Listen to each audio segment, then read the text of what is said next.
ఈ 2 ఏళ్లలో మీ తమ్ముడు ముఖ్యమంత్రి అయినాక మా అక్కలు నేను అడుగుతున్నా, ఎవరన్నా బస్సులో మీకు టికెట్ కు పైసలు అడిగినరా? అక్క ఎవరైనా టికెట్ కొనుక్కోనికి ₹1 నన్ను అడిగినరా?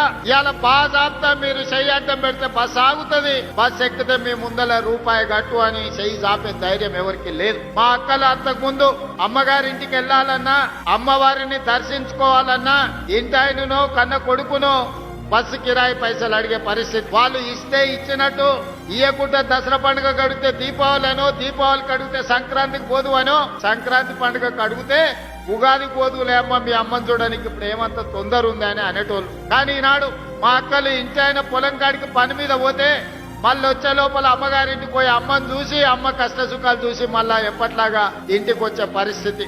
ఎక్కడ చెయ్యి చూపిస్తే అక్కడ బస్సు ఆపే రోజులు ఈ రోజు వచ్చినాయి. ఇవాళ బస్సులలో ఉచిత ప్రయాణమే కాదు, ఈనాడు 1000 ఆర్టీసీ బస్సులు మా సంఘాలకు యజమానులు చేసినాం.